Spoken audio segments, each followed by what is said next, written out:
بسم الله الرحمن الرحيم. والعاقبة للمتقين ولا عدوان إلا على الظالمين.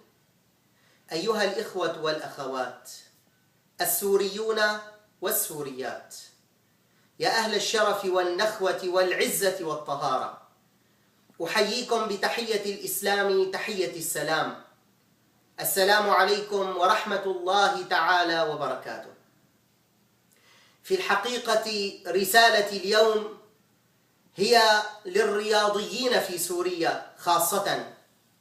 أنطلق بهذه الرسالة من قول المصطفى صلى الله عليه وسلم سيدنا محمد الذي قال: المؤمن القوي خير وأحب إلى الله من المؤمن الضعيف.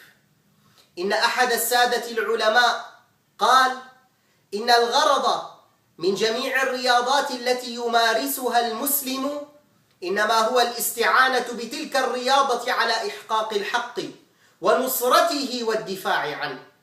من هنا يا أيها الإخوة نجد أن الإسلام اعتنى بهذا المفهوم الرائع، فإذا به يدعم كل رياضة من الرياضات. نجد أن النبي صلى الله عليه وسلم يدعم رياضة الجري، ويدعم رياضة المشي، ويدعم رياضة الرماية، ويدعم رياضة السباحة، كما يدعم رياضة المصارعة، كما يدعم رسول الله رياضة الصيد، كما يدعم رسول الله رياضة رفع الأثقال.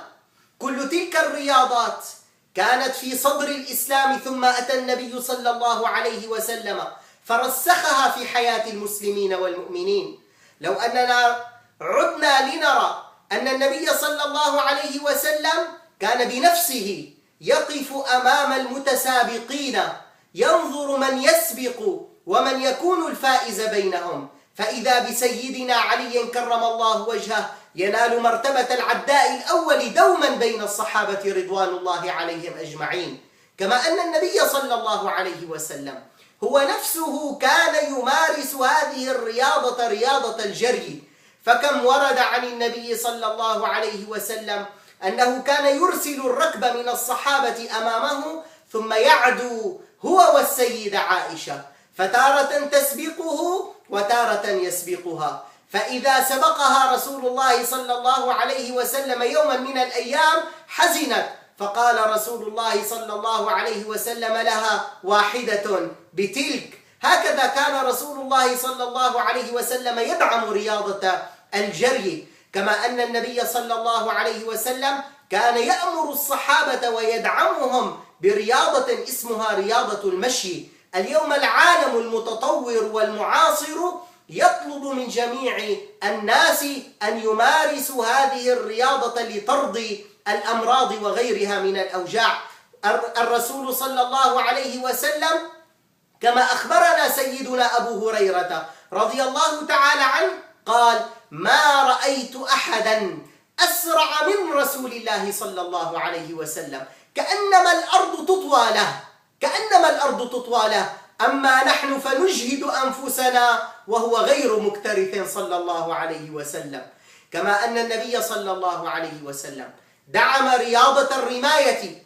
أوليس هو الذي قال: عليكم بالرمي فهو خير لكم، عليكم بالرمي فهو خير لكم؟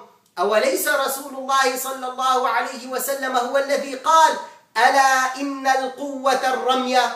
أوليس رسول الله صلى الله عليه وسلم هو الذي قال: من رمى بسهم في سبيل الله فهو له درجة في الجنة، فهو له درجة في الجنة. فيا أيها الرياضيون والرياضيات، اليوم أدعوكم لأن يكون لكم موقف واضح مع هذه الثورة السورية المباركة. أوليس رسول الله صلى الله عليه وسلم هو الذي دعم رياضة السباحة؟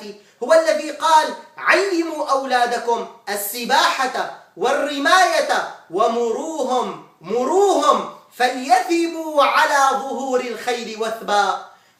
أوليس رسول الله صلى الله عليه وسلم هو الذي مارس رياضة المصارعة بذاته، فإذا به يصارع ركانة بن زيد فيصرعه صلى الله عليه وسلم؟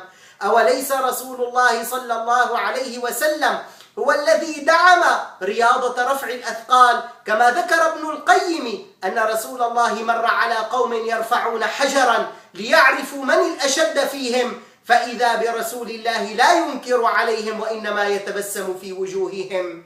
يا أيها الإخوة، يا أيتها الأخوات، من الرياضيين والرياضيات ممن ينزلون اليوم تحت ما يسمى منظمة اتحاد الرياضيين العام التي تتبع لحزب البعث العربي الاشتراكي، إنما أدعوكم دعوة طيبة صادقة مخلصة من القلب لأن تكونوا تحت محط قول رب العزة سبحانه وتعالى عندما ذكر أولي العزم من الرسل، فقال أولو العزم من الرسل، وقال إن خير من استأجرت القوي الأمين، كما ذكر موسى عليه السلام قال إن خير من استأجرت القوي الأمين، وإن خير من يدعم ثورتنا اليوم إنما هو القوي الأمين من الرياضيين والرياضيات.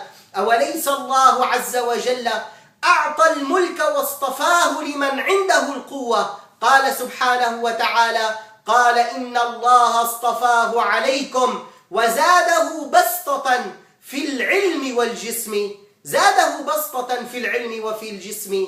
إذن إن الدعوة اليوم للرياضيين في سوريا ممن هم تحت مظلة منظمة اتحاد الرياضيين العام التي تتبع لحزب البعث العربي الاشتراكي، هذا الحزب الذي يترأسه ذلك القاتل المجرم المأجور بشار الأسد عند تلك العصابة الحاكمة لسوريا، أدعوكم جميعا في منظمة اتحاد الرياضيين العام وفي إدارة الإعداد البدني التابعة للاتحاد العسكري للرياضيين بالانضمام مباشرة إلى هيئة الرياضيين الأحرار في سوريا. وإنني لأشرف أن أوجه لكم هذا النداء يا أبناءنا الكرام ويا إخوتنا الأجلاء، أبناء النوادي السورية الرياضية في شمالها وجنوبها وشرقها وغربها، هلا كان لكم كلمة حق في لحظات ترون فيها أن النظام